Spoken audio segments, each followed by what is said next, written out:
Hi, I'm Matt with MattBeth Construction, and if you've been following us earlier, you know that in the back of this place it was completely flooding. The water was coming on top of us because of some roof damage that had happened.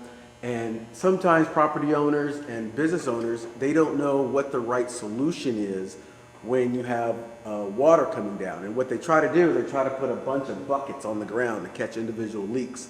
But sometimes that's not possible. So what we do is we come in and we put in a diverter, a large diverter. This is a 20 by 25 foot 10 mil diverter. This is 10 mil plastic, and we use the Uponor system, the plumbing Uponor system here with I think this 3/4 inch pipe. The water accumulates here, falls, accumulates here, and then it is channeled, funneled into the mop sink.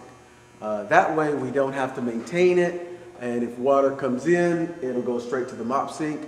In other occasions where a mop sink is not readily available, we'll put a nice either 55-gallon bucket or a 5-gallon bucket, depending on the rate of water intrusion.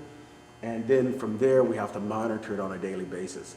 So in this particular project, we come back every single day for a couple of hours to monitor it. Sometimes there's an additional leak in another spot, and what we'll do is we'll add another diverter that will channel into this diverter and just maintain it until roof repairs are done. So if you're a business owner or property manager and you have a major leak roof, this is the fastest solution to prevent and mitigate damage to your product and to your building space.